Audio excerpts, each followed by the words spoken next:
We'll start up our recipe by boiling a kilo of beef in ginger to tenderize it. Boil until it's nice and tender. While that is boiling, prepare and chop one large onion. Do the same to 2 large tomatoes. Grate 4 large cloves of garlic. You can also grind them. While the beef is boiling, you can start frying your onions until golden brown. We need that color for our stew. Once the onions are brown, you can add in your tomatoes. And to help the tomatoes soften even faster, you can add your salt at this stage.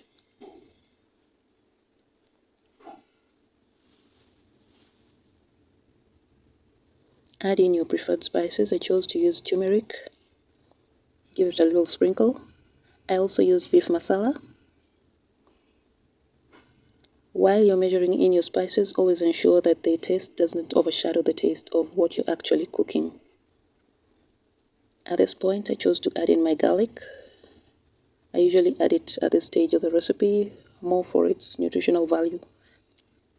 It's a very strong antibiotic, works even better when you have it uncooked, but if you don't like it uncooked, just add it later in your recipe. Give that a thorough mix. Once that is done, you can add in your boiled beef, a little at a time, and then start mixing it in with your tomato and onion mix. Do that thoroughly, ensuring that every piece is coated in a mixture.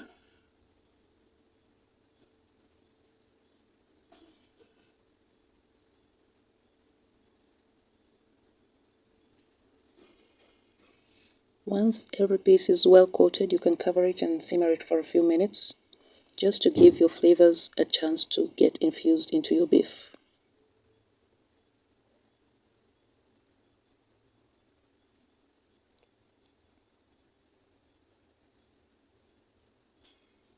At this point, you may opt to separate your beef such that you serve part of it as wet fry and the other part as stew.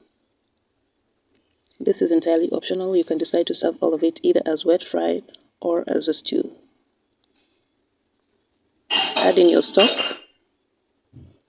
Add in your stock and mix. Let this simmer and then it's ready to serve. You can either serve it with ugali, potatoes, rice, or chapati. Bon appetit!